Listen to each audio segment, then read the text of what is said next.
Mi pregunta es, está bien que si yo digo, no en términos moral, sino en términos bíblicos, ojalá que Dios aplique su justicia contra esta gente. Vieron que lo que nosotros, habiendo pedimos, decimos que Dios haga justicia. Si bíblicamente es un concepto correcto. Una cosa es como nosotros entendemos en términos eh, consuetudinario o en términos cultural, otra cosa es si es correcto a la luz de la palabra de Dios. Es un debate mucho más profundo esto, no lo quiero complicar la vida con esta cuestión. Pero es un debate donde,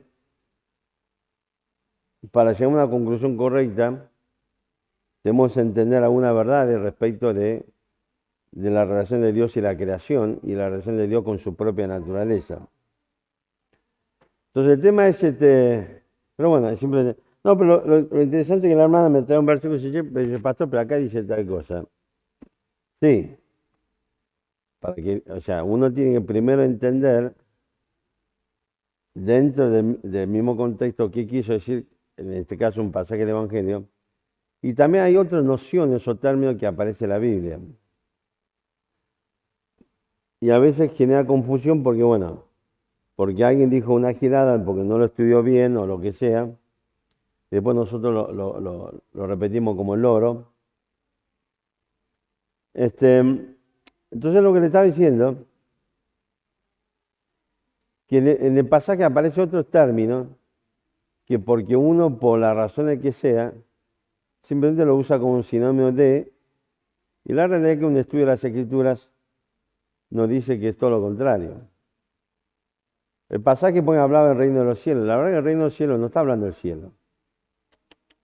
No está hablando de la promesa de Cristo en Juan 14, la morada celestial. No es la promesa o la certeza cuando el apóstol Pablo dice que está presente el cuerpo y se está ausente el Señor. Ni tampoco es ese tercer cielo, el paraíso que Pablo describe en 2 Corintios, cuando dice que fue arrebatado hasta el tercer cielo, el paraíso, que es la presencia misma de Dios. El reino de los cielos es una promesa que Dios le ha hecho a los judíos de un reino terrenal. O sea, entrar en el reino de los cielos es entrar en un reino terrenal, no es el cielo. Es un concepto que nace de allá del libro de Daniel cuando habla de el reino que los cielos quiere establecer la tierra. O sea que no es el cielo, es la morada celestial que Dios prometió a su iglesia, por ejemplo. Pero bueno, el problema es que cuando nosotros, precisamente Jacob yo le decía, en lo que es la hermenéutica bíblica, hay reglas propias de interpretación de la Biblia, como los otros, digamos, estilos de literatura. ¿Ok? Entonces, pero bueno, es todo un tema el asunto. Y es interesantísimo cuando uno empieza a explorar, empieza a abrir, empieza a descubrir las profundidades o un poco más profundas de las escrituras y empieza a aparecer los conceptos. Es interesantísimo. Yo le digo, ayer justo le decía a Miguel y a Joselín, le estaba comentando, no sé qué, no me acuerdo qué se llama. Una de las grandes felicidades y alegría que uno puede tener en la vida es cuando, por su propio estudio, lectura, estudia la Biblia, de golpe se le prende, se abre un cofre de tesoro y toda la luz de ese tesoro empieza a brillar ante tus ojos. Es una felicidad inmensa que lamento mucho que muchísimos cristianos pasan su vida por este mundo sin tener esa experiencia. Hay un montón de razones, pero no hay ninguna duda que la razón principal tiene que ver con que nosotros mismos no queremos el sacrificio, invertir tiempo en el estudio de las Escrituras. Y simplemente leemos la Biblia como algo para cumplir, pasa, leemos bien. Es como otra religión cuando recita la mantra, o cuando uno, o caso por ejemplo los católicos, va y recita la Ave María y Padre Nuestro, cosas por el estilo. Es una mera cuestión religiosa de leer para cumplir, y no estamos entendiendo la verdad de las Escrituras, o la profundidad de las verdades. Y como cuando no estamos acostumbrados no pasa esto, que Matrix, Neo le dice a Morfeo, que ¿por qué me duele tanto los ojos? Y dice, quédate tranquilo porque nunca lo usaste. O sea, Neo estaba dentro de una máquina con los ojos cerrados, la máquina le metía, o la computadora le metía unas mentiras en su cabeza, y es interesante esa imagen, porque es muy similar a la imagen como estamos, el mundo, el ser humano vive en este mundo. ¿Todos conocen la película Matrix? Bueno, mírenlo, porque es interesante la película. La película es parte de las primeras películas que surgieron con esta problemática actual todavía, que con famosa inteligencia artificial. La verdad que la primera película que empezó a plantear este problema ha sido Terminator. Terminator, el de Schwarzenegger, el primero, que en definitiva fue, la verdad que fue la mejor. Nuestra vida está totalmente controlada por la inteligencia artificial. La computadora, el celular, el tablet. Usted sale en la calle, los semáforos, no es que hay un tipo que está, uy, y aprieta un botón y se prende la luz verde. No, no. Es toda la inteligencia artificial que controla ese proceso. Cuando usted va a la ciudad, por ejemplo, y baja la aplicación, una aplicación que es el robocito, ¿no? ¿Cómo se llama esta aplicación? Exactamente, ¿cómo se llama? Bot, exactamente. Y entonces vos le puede hacer consulta. Por ejemplo, usted le puede consultar, está en tal calle, si esta calle se puede estacionar, o te van a inventar inflación, o se lo va a llevar la grúa. Los bancos están desarrollando este sistema, no sé si vieron a una propaganda, no me acuerdo qué banco, donde usted llama por teléfono y le hace preguntas, y es una máquina que procesa la pregunta como si fuera un cerebro humano, entre comillas, y te contesta. Por eso el concepto de inteligencia artificial. Y hace un tiempo atrás una propaganda de un banco que un tipo llama y le pregunta cualquier estupidez a propósito, y la máquina le dice, no tengo respuesta a eso, y termina diciendo, bueno, estamos aprendiendo, o sea, para poder responder también esa pregunta. Nuestra vida está totalmente controlada por la inteligencia artificial en muchos sentidos, y cada vez más. ¿Ok? Entonces el planteo es, ¿qué pasa si un día el planteo de la inteligencia artificial, y este es el tema que comenzó con Terminator, toma conciencia de sí misma? Y lo que Terminator, esta película, dice que la inteligencia artificial en un momento tomó conciencia de su propia existencia y vio al ser humano como su gran enemigo, entonces decide destruir al ser humano y ahí comienza la historia de la película. Y lo que la historia de la película te trata es que, el Terminator 1, se trata que la máquina en el futuro, el ser humano se organizó para pelear contra la máquina a la orden de John Connor, y va perdiendo la máquina, empezó a perder esa batalla. Entonces un día decidió crear un portal para mandar un exterminador hacia el pasado y matar a la madre de John Connor. Entonces, si puedo matar a la madre, cambio el futuro. Entonces John Connor nunca existió, nunca existiría. Entonces uno comienza que precisamente manda este exterminador. Esta estrategia fue descubierta por los hombres, y Connor manda a Kyle Reese, que a la postre es su padre. O sea, Connor sabía de esto. Entonces, bueno, este es un poco el tema. Matrix es otra película que trata de esto. Se trata de la lucha entre el hombre y la inteligencia artificial. Hay un momento que el ser humano va perdiendo la batalla, y después dijeron, bueno, la máquina depende de la energía eléctrica, lo que sea, digamos, o la energía, por ejemplo, solar. Entonces deciden quemar la Tierra y se forma una espesa nube alrededor de la Tierra para evitar que pueda entrar el rayo solar y evitar que la máquina pueda obtener energía solar. Y de golpe la máquina un día descubrió que los seres humanos emitimos energía, como una pila. Entonces hicieron un campo, o sea, los seres humanos empezó a ser procreados como probeta, y guardado dentro de una cápsula, totalmente conectado, y lo que hace la máquina es, con los millones y millones y millones de seres humanos, con la energía que emite, obtiene la energía para su funcionamiento. ¿Qué pasa con el ser humano? Mientras tanto, está dentro de esta cápsula y tiene una conexión directa al cerebro del hombre. De ahí viene el nombre Matrix, es el programa de esta computadora que le manda al cerebro del hombre una imagen, la imagen de la sociedad al final del siglo XX. Y el ser humano está dormido, pero su mente cree que está viviendo esa realidad virtual. ¿Ok? Es una imagen muy interesante de lo que Satanás hizo con este mundo, con el ser humano. Porque, ¿se acuerdan? Dijimos, Génesis 3 nos dice claramente que a partir de allí el mundo se transforma en un mundo dual. El hombre cree que tiene control de su vida, de su destino y de este mundo, cuando en realidad es una marioneta de ese trasfondo macabro que es Satanás, que es el que está manejando absolutamente todo. El hombre dentro de esa cápsula cree que está viviendo su vida y decidiendo su destino, decidiendo su futuro en su mente, en esa realidad virtual. Pero quien está diciéndole las cosas, mandando información, es este programa, esta supercomputadora llamada Matrix.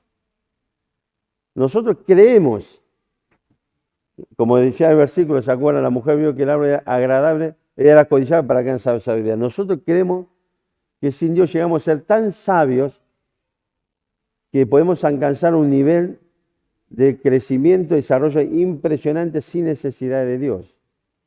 Cuando en realidad es el engaño, es la mentira que nos mete Satanás en la mente para que nosotros creamos que esto es así. Y cuando usted cree en Cristo como su Salvador, es como este personaje que se lo desconecta de la máquina, se lo rescata y empieza a ver la realidad virtual, la realidad verdadera, cómo es el mundo realmente, no lo que el diablo le mete en tu cabeza. Y esto es lo que, o sea, yo no digo que esta película haya sido hecha por el creyente, todo lo contrario. Los hermanos Wachowski ahora son hermanas Wachowski, porque son dos muy buenos directores de cine, que en ese momento eran hermanos, y los dos decidieron pasar a ser mujer. Y ahora no sé si son trans o son travestis, no tengo ni idea si se operaron o no se operaron, pero ahora son las hermanas Wachowski. De hecho, la última Matrix era la saga, antiguamente eran tres digamos, películas, la Matrix original, Matrix, el segundo es recargado de Matrix Revolución, el último, y ahora sacaron después de muchos años una nueva, es Matrix Resurrección, ya cambió totalmente, ya entró la ideología género a la película, ya comienza a hablar del empoderamiento de la mujer, que tiene dominio, control sobre, y yo no sé si es casualidad o no, o lo hicieron a propósito o no. La heroína pasa a ser una mujer y la contrafigura, que en el último Matrix es el famoso arquitecto, que es un hombre, realmente un hombre en todo sentido, su aspecto físico, en su forma, en la expresión, la voz, todo eso por el estilo. La contrafigura de esta última Matrix es un psicólogo, es un actor conocido, pero que es conocido por todo el mundo que es un actor homosexual. Entonces yo no sé, no puedo decirlo porque no estuve buscando a ver si había algún tipo de comentarios al respecto, no lo sé, nunca leí nada. No sé si esto fue a propósito o simplemente fue casualidad. Pero lo que es cierto es que en esta última ya se deformó totalmente y entró todo este tema de la ideología de género, porque bueno, es lo que garpa actualmente, ¿no? Es lo que políticamente es correcto, sí. Exactamente, la última tratamiento ocurre una cosa similar, de hecho ya ahora la John Connor no es John Connor, sino una Jonah Connor. Es decir, pasa a ser una mujer la que salva Y el Exterminator dejó ser Schwarzenegger, la verdad que... Y la realidad es que el último ha tenido tan poca aceptación que todos los fanáticos de Terminator le hemos bajado el pulgar.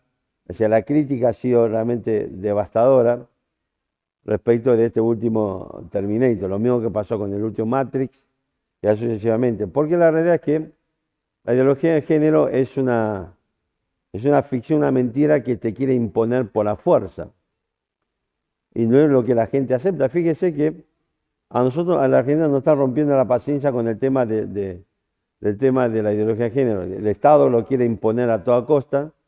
Ya en muchos ministerios dijeron que quiere que se redacte todos los memorándum con el lenguaje inclusive, el lenguaje inclusivo y cosas por el estilo.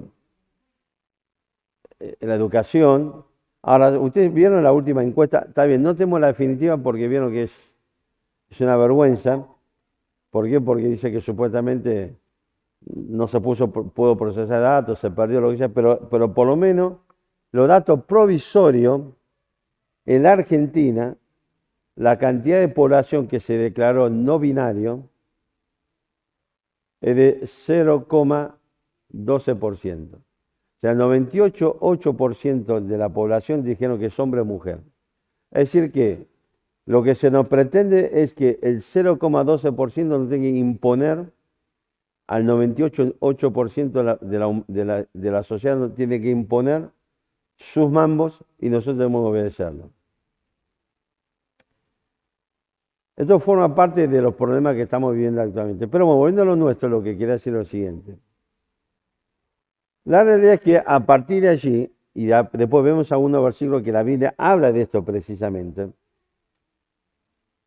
es que el ser humano comienza a vivir una realidad virtual.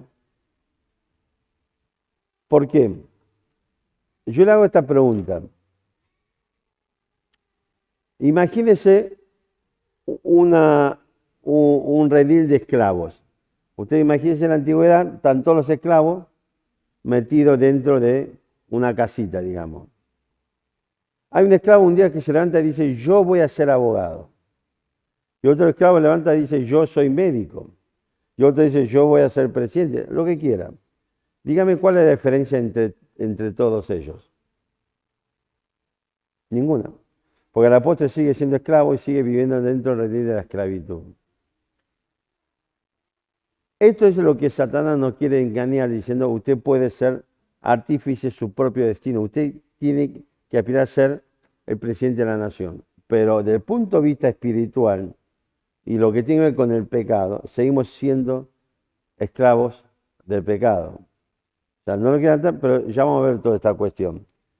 ¿A dónde apunto con todo esto que estoy compartiendo? Es que usted empiece a ver la verdad tal como la palabra nos está exponiendo, porque al final de este proceso tenemos que tomar una decisión. Porque en definitiva, la vida, cada uno de nosotros, nuestra vida y dónde estamos, son frutos de nuestras decisiones. ¿Ok? Usted está donde está, llegó donde llegó, fruto de sus decisiones. Y muchas veces lo que le digo a los jóvenes, que tienen que entender esta verdad, porque para muchos de nosotros hay una realidad de Z. La mayor parte de nuestro camino en esta vida ya ha sido recorrida. Y hay cosas que ya no hay forma de volver atrás. Y hay cosas que ya no podemos proyectar hacia adelante. En algún momento de la vida de todo ser humano, cuando uno es joven, no hay nada de historia, casi nada, y es todo proyección hacia el futuro. Es todo lo que yo quiero lograr llegar a ser en la vida. Pero en algún momento de nuestra vida hay cada vez menos futuro y cada vez más cantidad de pasado. Y es el momento en que uno tiene que empezar a pensar en el legado. Y lo que siempre le digo a los hermanos allá, le digo a los jóvenes, es una etapa donde uno tiene que ya empezar a pensar, cuando mis hijos se sientan a la mesa con sus hijos, ¿qué es lo que mis hijos le van a contar a sus hijos y de sus padres? Eso es el legado. Cuando tenía 20 años dije, cuando cumpla 40 tengo que haber fundado Quo Corporation, una empresa multinacional. Pregúnteme si lo hice. Nada. Ahora, hoy puedo, y le digo a los jóvenes, usted puede atribuirle a montones de factores, pero quiere saber, ¿verdad? La razón principal por la que no llegué a fundar Corporation, ¿sabe por qué? No es porque hubo factores externos que me lo impidieron. La verdad que, porque nunca hice nada para lograr eso. Nunca me dediqué a analizar, a investigar, a preguntar, a estudiar. Nunca me dediqué a tomar decisiones. Nunca me dediqué a realizar acciones para ir hacia ese objetivo. Bueno, esto es lo mismo. Es fruto de mi decisión. ¿Ok? Entonces, lo que usted haga con su vida hoy, va a ser también, usted va a ver el fruto del día de mañana. Nuestra vida es el resultado de nuestras propias decisiones. Y la realidad, el objetivo de todo esto que estamos conversando es que usted en algún momento sepa la verdad y eventualmente tenga que tomar una decisión. En la película de Matrix, usted va a encontrar un ser humano que fue rescatado, salió de esa mentira, pero un día decidió volver a esa mentira. Hay momentos que el tipo estaba diciendo, yo sé que voy a comer esta carne y sé que voy a saber que esto es mentira. En Matrix que me dice qué sabor tiene, qué textura tiene, qué color tiene, voy a saber que es mentira, pero bueno, prefiero eso, dice. Entonces,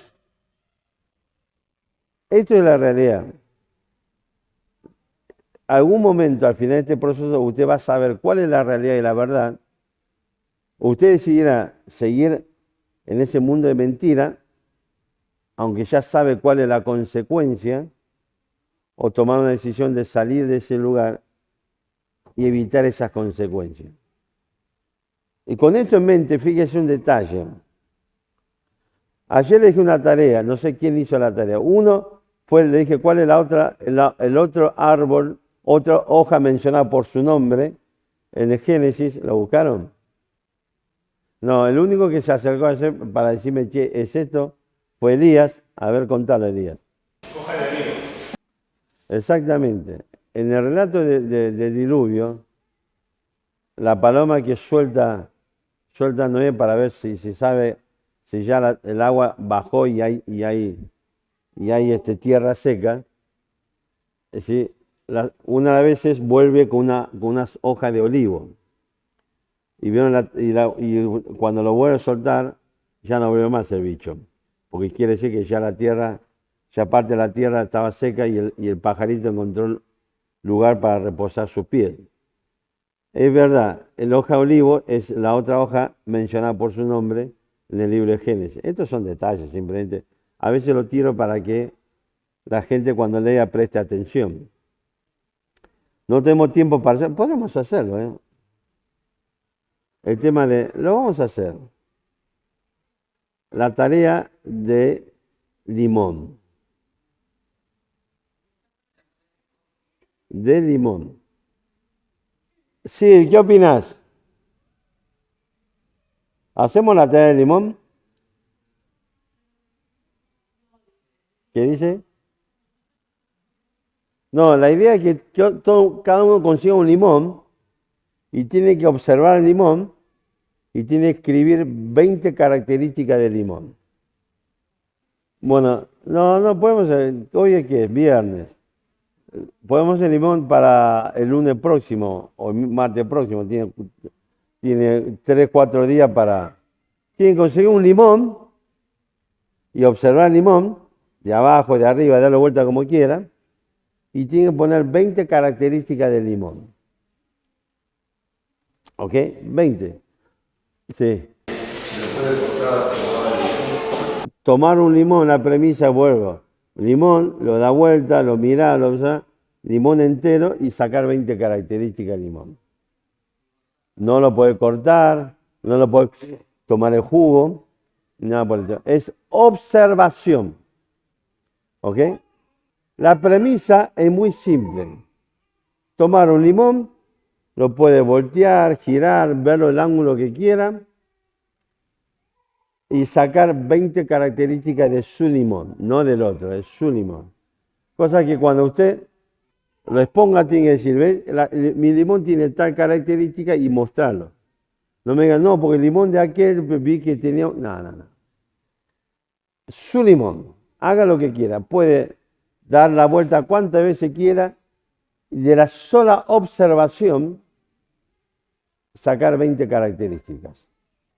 Tiene tiempo hasta el martes próximo de conseguir un limón y observar la característica del limón. Solamente la observación usted mira y saca 20 características. Con eso en mente volvamos a lo nuestro. Romanos, así que, perdón, felicitaciones para Elías por haber hecho el trabajo. ¿Ok?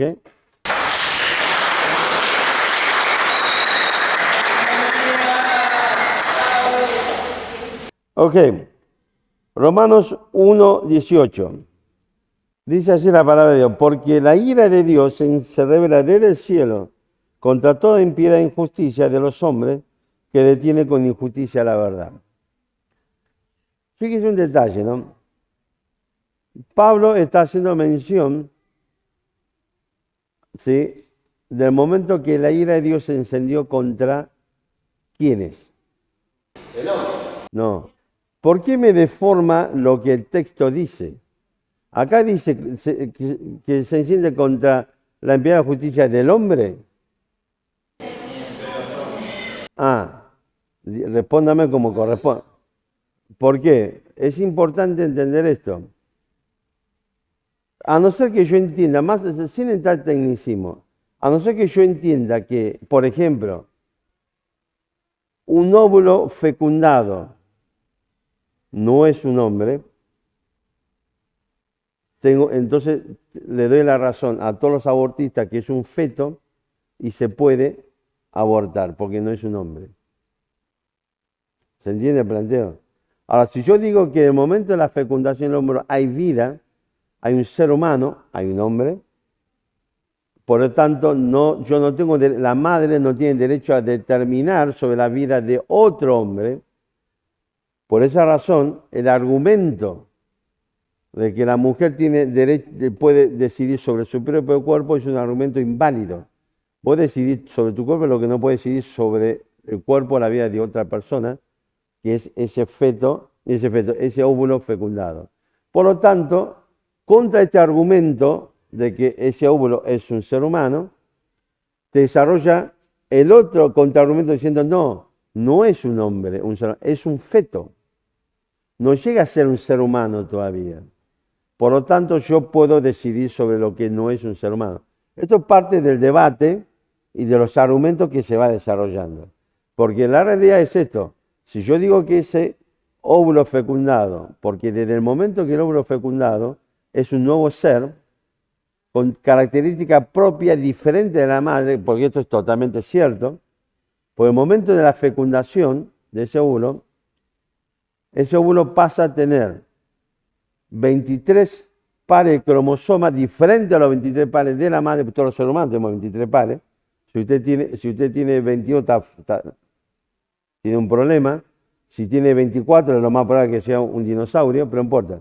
Por el punto es que todos los seres humanos está formado por 23 pares de cromosomas y esos 23 pares de cromosomas contienen todas las características genéticas de un ser humano diferente a la madre y diferente a cualquier otro ser humano sobre este mundo, existido y por existir.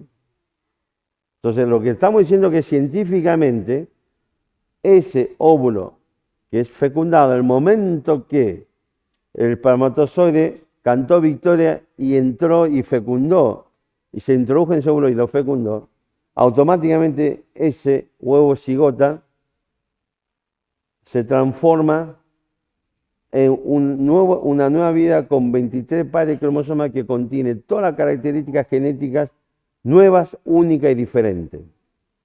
Ya allí, en ese óvulo fecundado, está el color de tu piel, el color de tus ojos, el color de tu pelo, la altura, la medida de tu pata y cosas por el estilo. ¿Ok? Entonces, ante esto, los abortistas dicen, no, no, no, eso no es un ser humano, es un feto. Que hasta, y vieron como la cosa, que hasta acá en Argentina es hasta las 12 semanas, es un feto, y después qué cuerno es. Pero bueno, claro, lo que pasa es que después, usted sabe que un aborto, más allá de los 3 meses, requiere o implica un gran peligro de vida para la madre, por ejemplo, entre otras cosas. Entonces, como le decía, estos son argumentos que se vienen desarrollando para anular, digamos, la verdad científica. ¿Ok? Entonces la Biblia habla de los hombres en sentido plural. No vamos a entrar en tecnicismo, que si se refiere a judíos gentiles, la realidad es que de cualquier forma habla de la humanidad entera. Entonces, si usted es un ser humano, aunque a algunos no lo parezcan, usted está dentro de esta categoría de aquellos contra quienes Dios ha revelado su ira, porque sigue siendo una persona este, eh, que tiene impiedad e injusticia. Ahora, fíjese un detalle, ¿no? Nosotros tenemos una concepción cultural de los niños.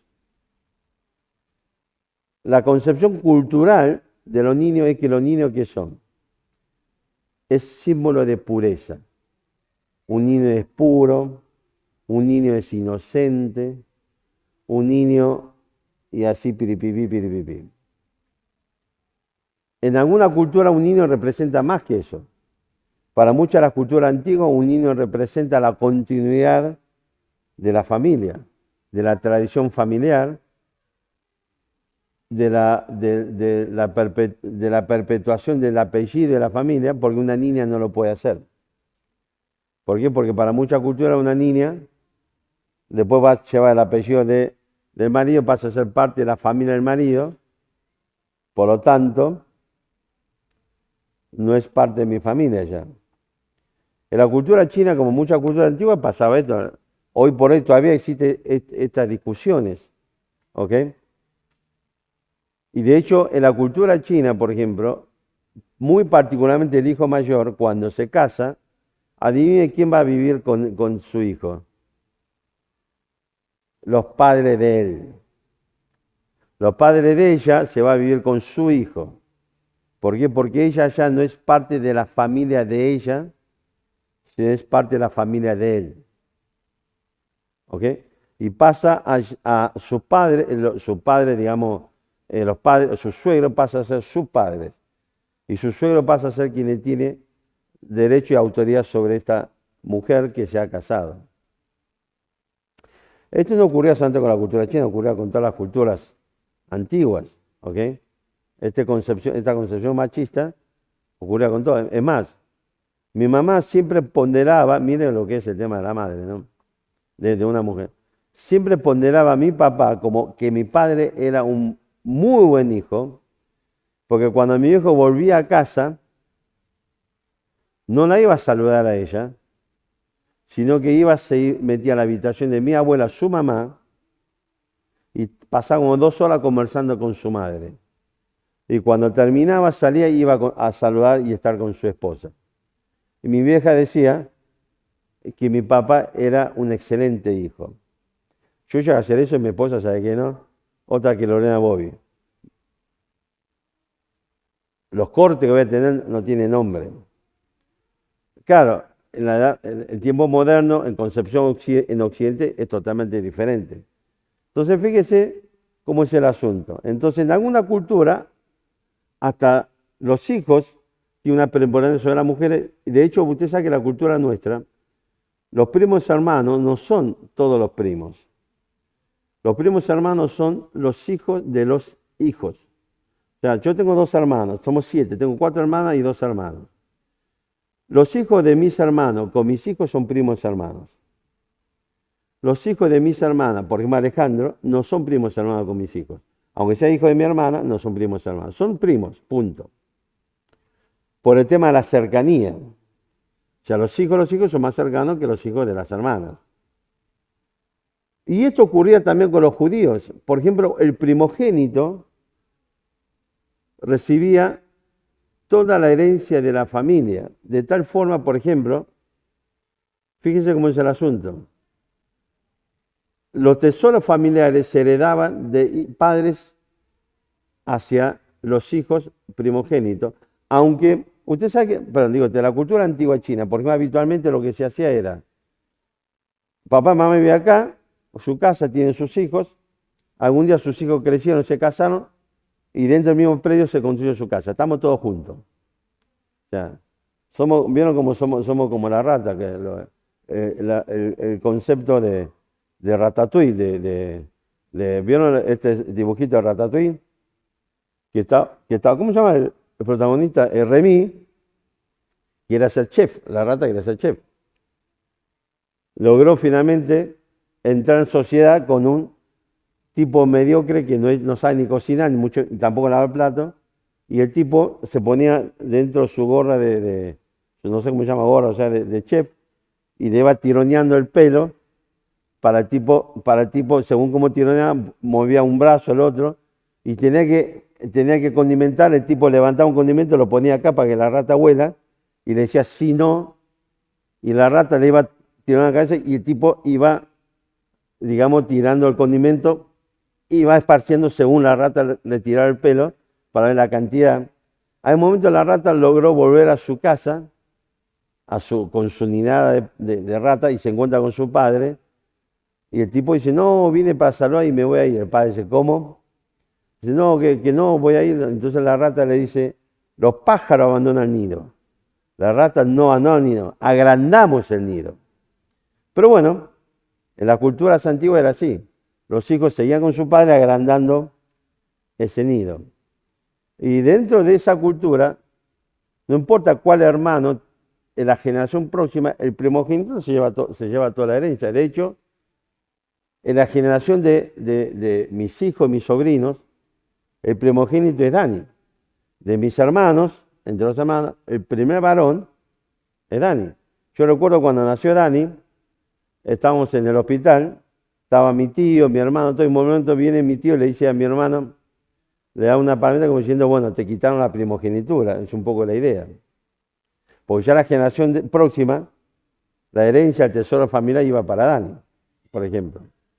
Esto era como ocurría, digamos, lo que era la cultura. Y dentro de los judíos ocurría igual.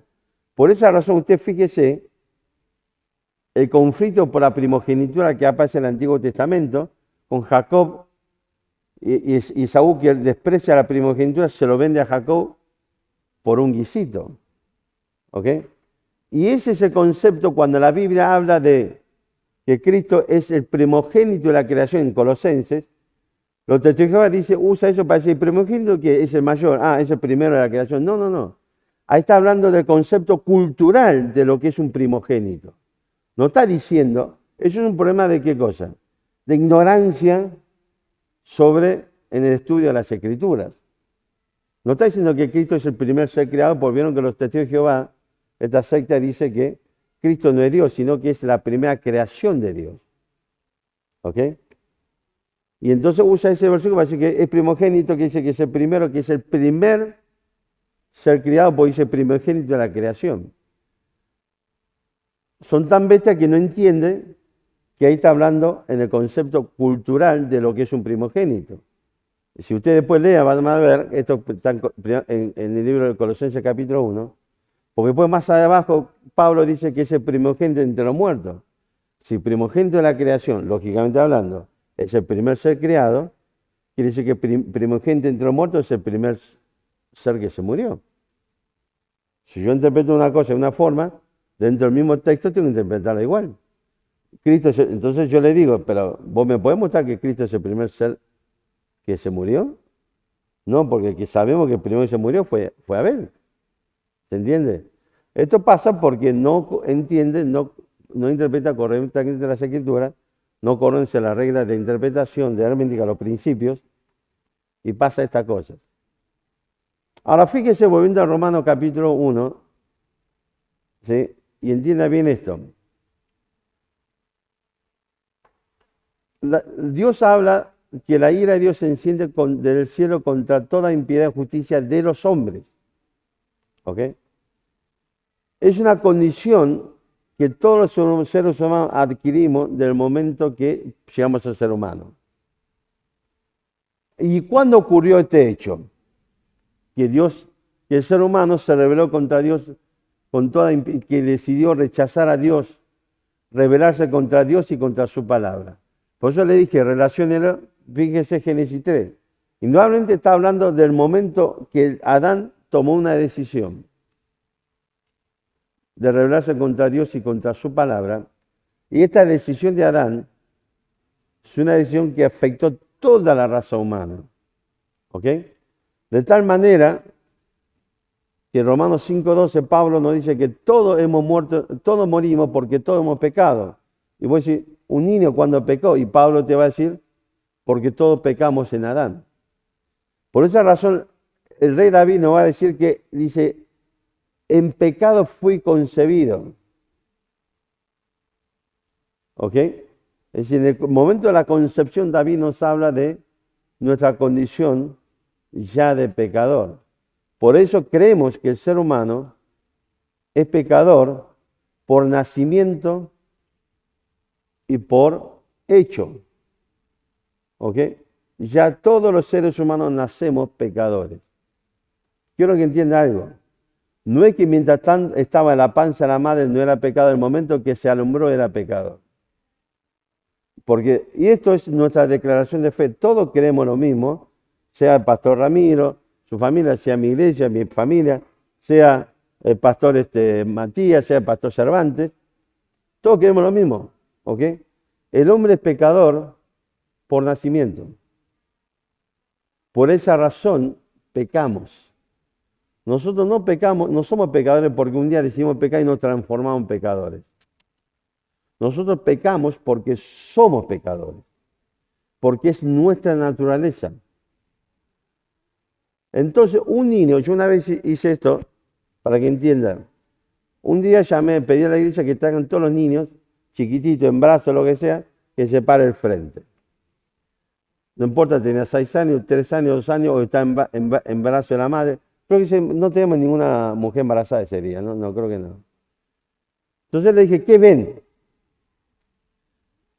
En la cultura de este mundo vemos niños, pureza y un montón de cosas más. Pero la realidad, a la luz de la palabra, lo que vemos es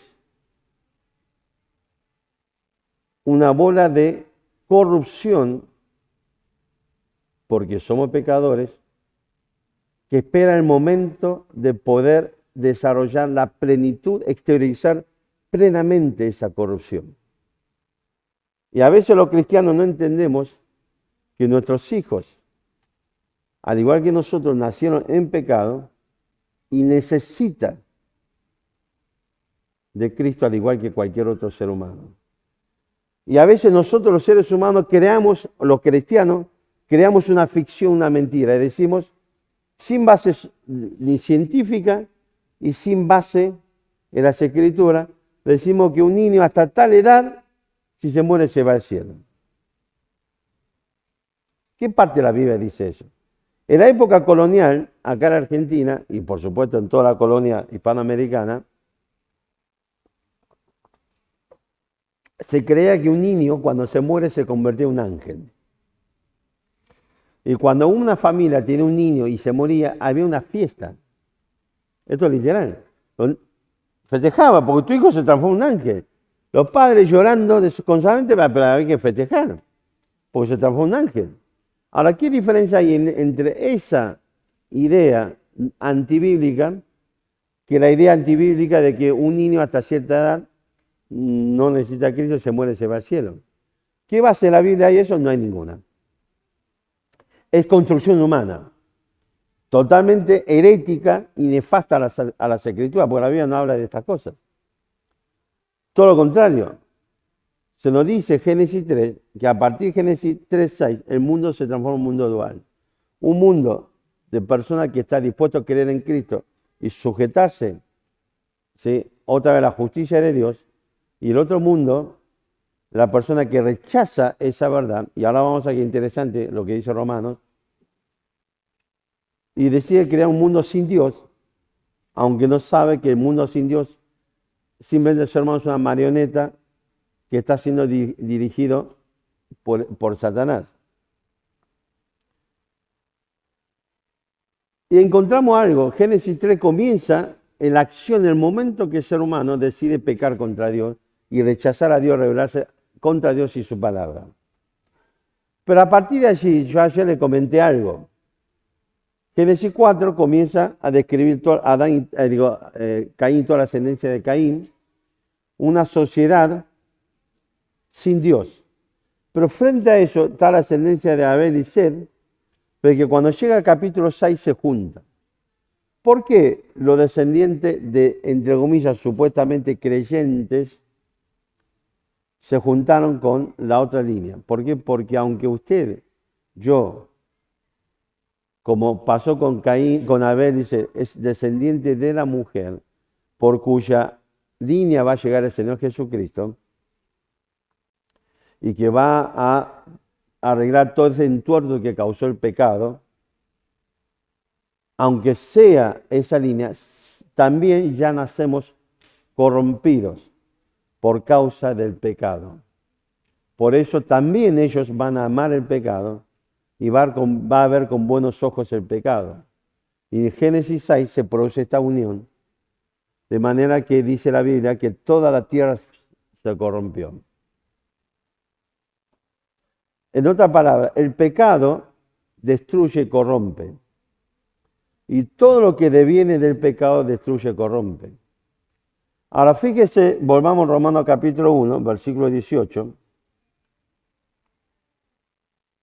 Porque la ira de Dios se revela desde el cielo contra toda impiedad e injusticia de los hombres. Es decir, que Génesis 3, allí es donde se enciende la ira de Dios contra los hombres, porque en ese momento la humanidad en Adán decidió rebelarse contra Dios y contra su palabra.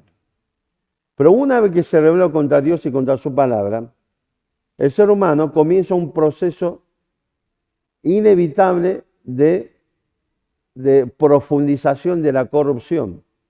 Porque no solamente en algún momento dijo, yo me rebelo contra Dios y contra su palabra, sino que a partir de allí decidió desarrollar una civilización que tiene por objetivo, que dice después la segunda parte, que detiene con injusticia la verdad. Y acá lo que aparece es Génesis 6:5. Otra vez, las dos descendencias se unen en corrupción. ¿Se acuerdan que decía la palabra detener? La palabra significa literalmente suprimir. Es decir, que lo que hemos caído bajo la ira de Dios por medio de la rebeldía contra Dios y su palabra, ahora nos dedicamos a suprimir por medio de nuestros actos la verdad de Dios. En otras palabras, quiero decirte algo. La filosofía de este mundo, sea cual sea el pensamiento de este mundo, la música de este mundo, la diversión de este mundo, la política, la religión, lo que sea de este mundo, lo que busca es mantener este statu quo, es mantener suprimida la verdad de Dios. Es decir, que una vez que expulsé a Dios de mi vida, voy a hacer todo lo posible para que la verdad de Dios desaparezca. ¿Para qué? Y esto es lo que dice a partir del versículo 19, nos va a empezar el apóstol Pablo a contar todas las acciones que el ser humano comienza a desarrollar para suprimir la verdad de Dios. Es decir que cuando nosotros decimos que para mí esto es la verdad, cuando nosotros decimos yo creo en esto, cuando nosotros decimos que mi familia, la educación de mis hijos va a ser como yo quiero o como me lo enseñaron mis padres, cuando aún en una familia cristiana yo quiero educar a mis hijos, no según la verdad de la palabra de Dios, sino lo que me enseñaron otros pastores. Yo no estoy cuestionando nada, quizás te enseñaron cosas buenas, quizás te enseñaron cosas no buenas. Sigo diciendo lo mismo, el problema es culpa tuya, es de no revisar si lo que te está enseñando es acorde a las Escrituras. Es tu responsabilidad. O sea, el tipo que se para enfrente y dijo una gilada, él va a ser responsable delante de Dios. De la misma forma, usted y yo, hermano de la fe, usted va a ser responsable delante de Dios por no estudiar las Escrituras como corresponde. Pero el tema es que nosotros muchas veces educamos a nuestros hijos en función de lo que nuestra tradición cristiana nos ha enseñado. Pero nunca nos tomamos la burla de decir, che, la Biblia dice esto. Usted, mis hermanos de la fe, puede llegar a sorprender de la cantidad de cosas que usted cree y practica y es tradición y no es Biblia. De hecho, le puedo garantizar que 40% promedio de las cosas que practicamos en las iglesias y enseñamos es tradición, no es Biblia. A mí no me preocupa cuando una tradición no contradice la Biblia, el problema es cuando contradice las Escrituras. O sea, a mí no me importa si alguien quiere hacer el culto a las 10 de la mañana o a las 5 de la tarde. Me preocupa cuando no quiere hacerlo. A mí me preocupa si usted va a bautizar 3 veces por año o cada vez que alguien dice yo quería y lo bautizar, es un problema de decisión cada uno. Lo que me preocupa cuando la iglesia no practica el bautismo porque es una ordenanza de Cristo para su iglesia. ¿Por qué no lo hacemos por tradición? Bueno, estamos complicados. Entonces el punto central es esto. Una vez que el pecado entró, corrompió todo. Y es tal manera la corrupción que el ser humano comienza a desarrollar un montón de actividades con el único objetivo de suprimir la verdad de Dios.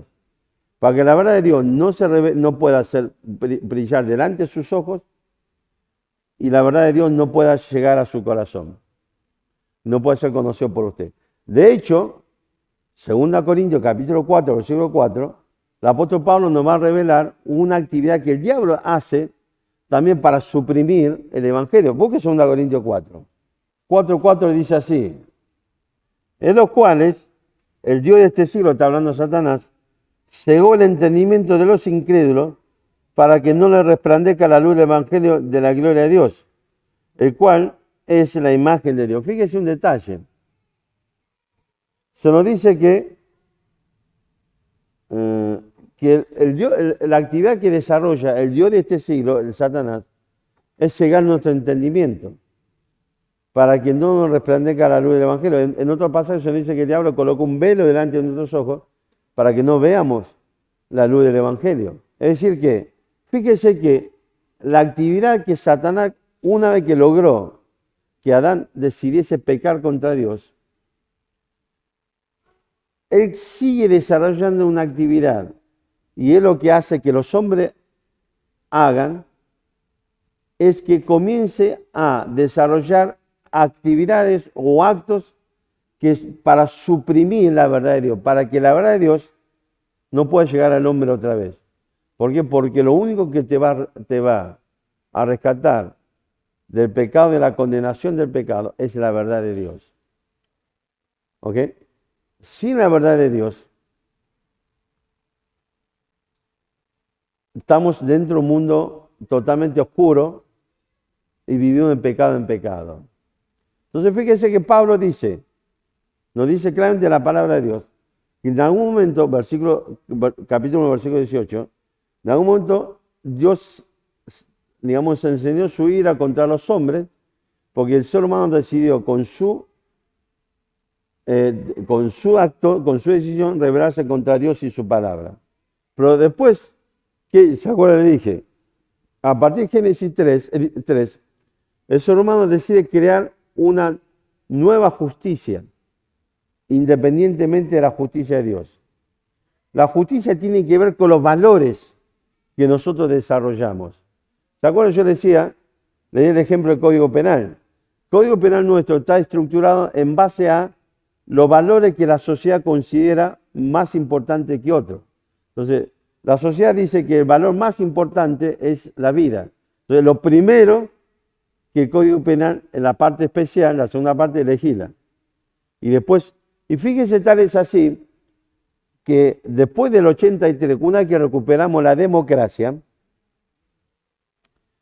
porque la Argentina viene de una historia desde el año 30 con el primer golpe militar contra Hipólito Yrigoyen hasta el año 83, diciembre 83, 10 de diciembre, cuando Raúl Alfonsín nos ponemos de pie, cuando ponga de pie, el gran dirigente y estadista Raúl Ricardo Alfonsín, ahora puede sentarse, asume la presidencia luego de seguramente la más sangrienta dictadura militar que hemos tenido. Él manda un proyecto de ley al Congreso donde agrava las penas de lo que tiene que ver con, todo lo que tiene que ver con el tema de la traición, el tema de la sedición y cosas por eso, todo tipo de conducta que atente contra la democracia. ¿Por qué motivo? Porque en ese momento el sentimiento de la sociedad argentina es que entendieron de alguna forma que es un valor importante para nuestra sociedad la democracia, por eso vamos a modificar esto para endurecer las penas contra aquello que atente contra la democracia, por ejemplo. Esto es la justicia del hombre, son valores que expresamos y esos valores hacen nuestra moral. Nuestra moral es fruto de estos valores y es lo que le estoy diciendo de la justicia de Dios, la justicia de los hombres, el valor objetivo de Dios, valor subjetivo del hombre. ¿Ok? El ser humano, en el momento que rechaza la justicia de Dios, comienza a desarrollar su propia justicia, sus propios valores. ¿Ok? Pero estos valores apuntan, o la justicia del hombre apunta a este objetivo: suprimir la verdad de Dios. Es seguir creando una cultura, una sociedad donde Dios no está presente. Es decir, que no importa lo que usted piense, lo que usted tiene que, no importa cuál es la línea de pensamiento que a usted le agrada, tiene que saber algo. El objetivo final es, sobre pretexto de hacerte libre, sobre pretexto de hacerte, de empoderar a la mujer, sobre pretexto de decir que vos no tenés que estar sujeto a ningún tipo de represión o cosa por el estilo. El objetivo al final de todo este proceso es seguir ocultando la verdad de Dios en tu vida. Porque el diablo no quiere que la verdad de Dios se manifieste. Él va a seguir operando, va a seguir a través de todas estas acciones, pensamientos, la música, lo que sea, es seguir manteniendo entenebrecido nuestro entendimiento. Y esto es lo que Pablo nos empieza a relatar a partir del versículo 18 del libro de Romanos. Si usted léalo después, va a ver que es un tobogán de caída hacia cada vez mayor nivel de corrupción. Y el final de este proceso es que el hombre no solamente acepte la corrupción, sino que se contente en la corrupción.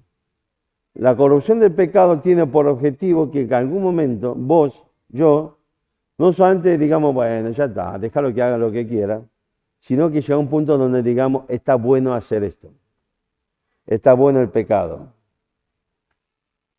Este es el proceso final que nos habla el apóstol Pablo. Por supuesto, después va a aparecer, capítulo 2, nos va a hablar de los judíos, y los judíos va a pretender que estar por encima de, y Pablo le dice, tú que dices que no sabes robar, ¿robas? ¿Por qué? Porque los judíos recibieron la palabra de Dios, los gentiles no.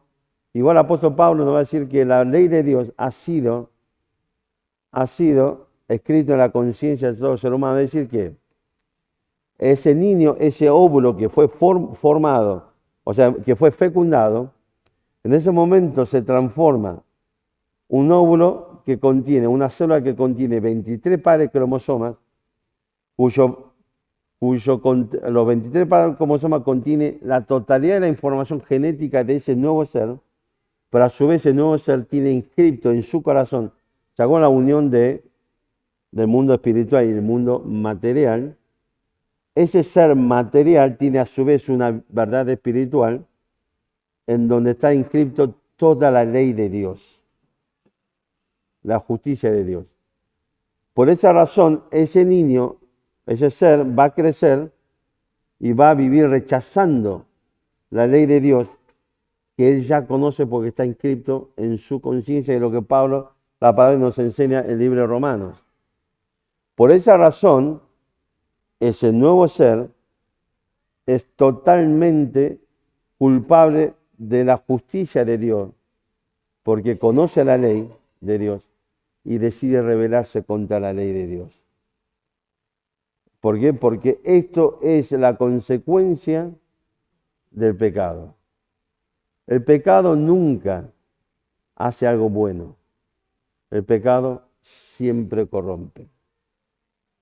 Y todo lo que el mundo desarrolla a partir del pecado de Adán para acá, tiene por objetivo suprimir la verdad de Dios. Tiene por objetivo que no conozca la verdad de Dios.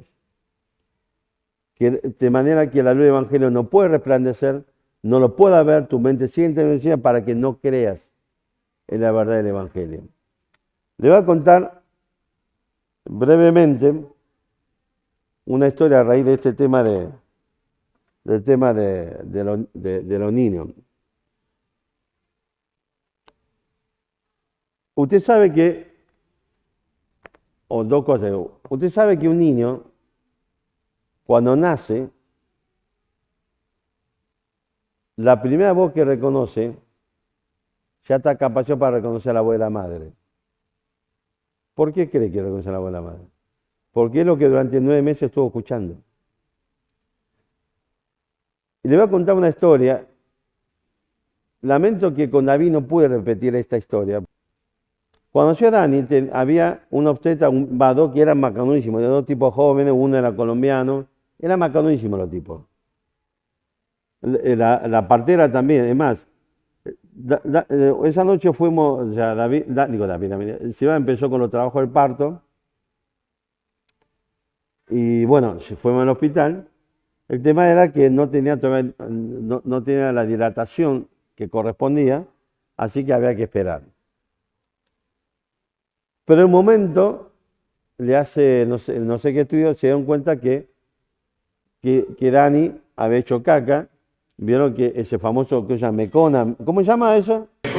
Meconio, y había peligro de que pudiera aspirar eso. Entonces sí o sí había que ir a cirugía. Yo me hice toda la idea, me comí todo el embarazo de mi esposa, me comí todas las sesiones que habíamos que ir para aprender el trabajo de parto, había que pujar. Nos comimos el verso de una obstetra imaginaria, porque decía que Marta era la obstetra imaginaria que nos enseñaba eso, y Marta nunca apareció, entonces decíamos que era un ser imaginario que el cuento de querer conocer a Marta, seguimos yendo al curso, pero finalmente no podía estar en el parto. La pucha maldita sea, digo, ¿qué pasó acá? Me dice que no se puede porque va al quirófano, es como si fuera una cirugía. Bajamos todo, era ya 1, 2 de la mañana, bajamos todo por el ascensor. Y yo iba al ascensor, le decía a los médicos, che, ¿qué quieren comer? Y me mira, dígame lo que quieren comer, que yo voy y les compro todo. Y un momento me dice, ¿que no estás comiendo? Sí, le digo. Déjeme entrar al quirófano. No. Llegamos hasta la puerta del quirófano, yo ya me decía el estúpido, entraba, me paran, no, vos no entrás. Pero ahí nomás sale uno de los médicos, me dice, ven, y me llama, me lleva a un cuartito contiguo, y me puso una bata, viste, esa cofia que se usa a los médicos en la cabeza, y me puso una botita que estaba recontra mojado, yo no quiero ni pensar por qué está mojado. Me dijo, espera acá. Al rato sale un médico con nadie en brazos, gritando, ¡es varón, es varón! Le decía, ¿por qué? Era 2:30 de la mañana, 2:35 de la mañana, todo el hospital se enteró que nació un varón. Mi suegro estaba afuera, escuchó todo el griterío. Salió del quirófano, yo estaba en la habitación a la derecha, o sea, en la posición del médico, y se va corriendo hacia la habitación que está a la izquierda. Y ahí viene, me dice, vení, me llama, fue, y estaba el neonatólogo con todas las enfermeras, haciéndole los primeros controles. Le van poniendo gotita a los ojos, no sé qué cuerno, todo. Y estaba acostado en una camilla y arriba en una estufa. Un calor, claro. O sea, el chico todavía no sabe regular bien la temperatura de su cuerpo y tiene que mantener la temperatura a la que el chico estuvo acostumbrado durante 9 meses. Y entonces, ¿qué hice? Yo llegué y Dani tenía, cada vez que salió, tenía esa meconia, no sé qué cuerno, por el cuerpo, por la cabecita, lo que sea. Y entonces agarré, me acerqué y le empecé a acariciar la mejilla. El negro lloraba. Y me acerco y después le toco la mano, le acaricio la mano. Entonces le digo, hola bebé, soy papá. Solo beso de papá. Y Dani automáticamente paró de llorar y cerró su puñito y me agarró el dedo. El médico dice, mirá cómo reconoció tu voz.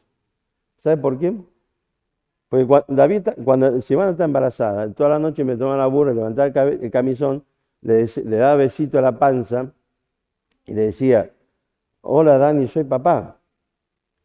Solo beso de papá. Y después que le cantaba, dale vos, dale vos, dale boca, bueno. Y ese momento, cuando escucha esa voz, el bebé reconoce la voz. No tratemos de taradito a nuestros hijos. Nosotros nos acostumbramos a decir, ay, qué lindo este bebé, y el bebé nos dice, este tarado, ¿qué hace?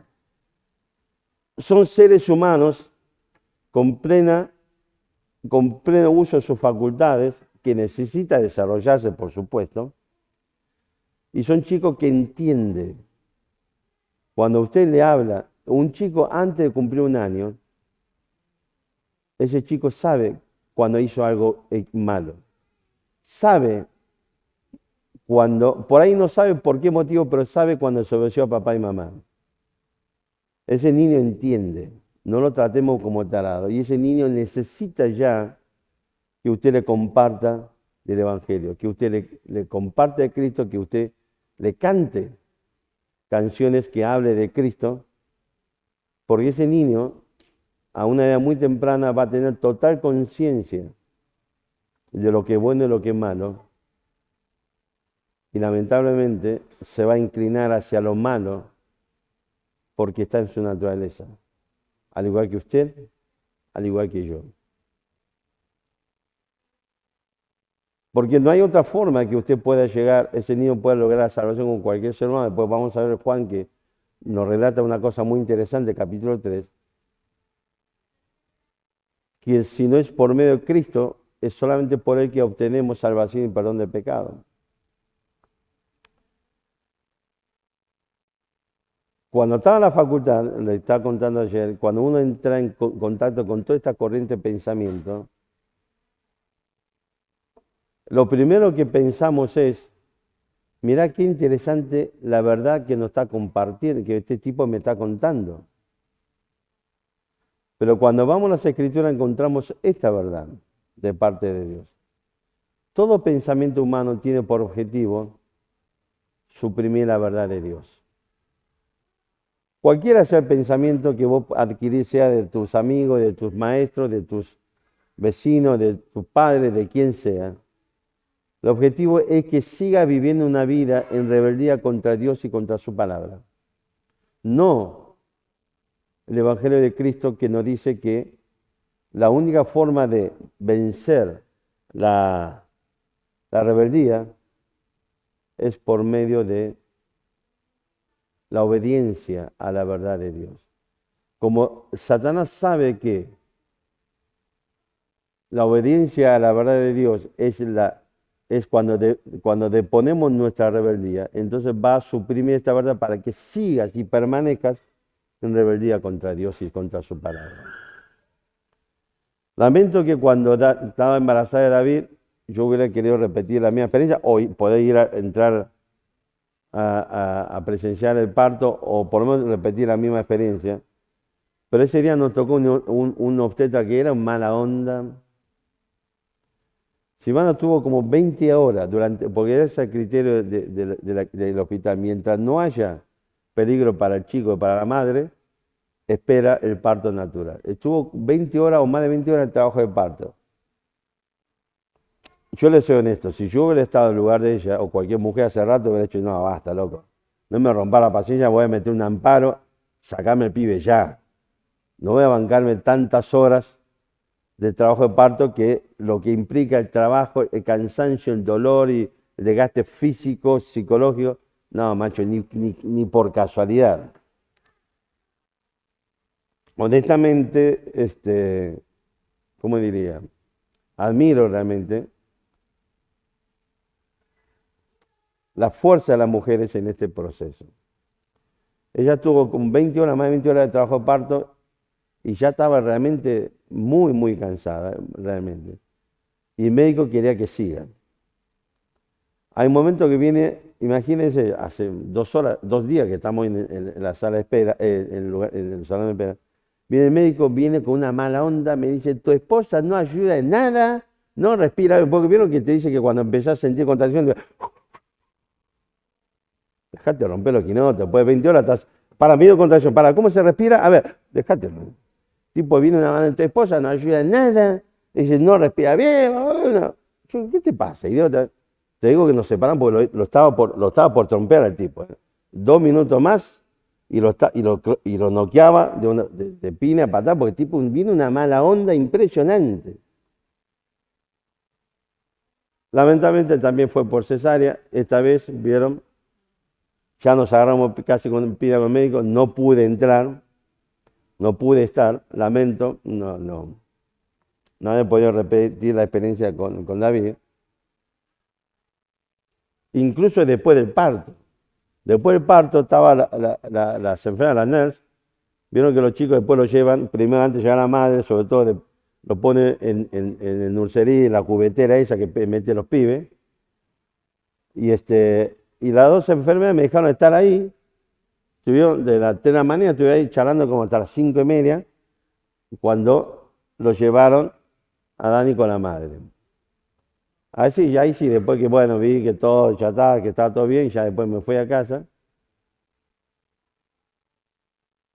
Me hice 2 tostaditos, voy a comer en la cama, puse el plato, todo, me voy a acomodar, voy a prender la tele, no sé qué hice, voló el plato, se rompió todo. A las 9 de la mañana me fui y le compré un muñequito de Boca y una camiseta de Boca. Volví al hospital, Dani llorando. Le pusimos la camiseta, paró de llorar. Se acordó de darle Boca, y ahí le digo, si van a hacer, esto se comprueba la verdad que a Boca se lo quiere más que la madre. Pero la verdad es eso, más allá de las buenas experiencias, más allá de lo que contamos, ese niño recién nacido es un niño que nació en pecado y en corrupción del pecado y necesita de Cristo, como todos nosotros. Y jóvenes, no crean que porque usted es joven, la tiene toda, ya sabe todo, la tiene toda atada y conoce todas las cosas, y que nada le hace daño. Puedo traerle miles y miles de testimonios de jóvenes que pensaron iguales y que hoy están sufriendo la consecuencia de ese pensamiento nefasto. Padres, no piensen que sus hijos son tan fuertes y perfectos que necesitan ser llevados a los pies de Cristo. Porque un día, al igual que usted sin Cristo, va a sufrir la consecuencia de sus pecados. No piense que las cosas que le ofrece este mundo, los pensamientos que llegan y la filosofía no le hace daño. Recuerden, el objetivo es suprimir la verdad de Dios, para que nunca pueda conocer la verdad de Dios y nunca pueda conocer el Evangelio de Cristo. Es así como el diablo está trabajando. Lo triste de todo esto es que Satanás conoce su destino y su objetivo es que usted comparte ese destino.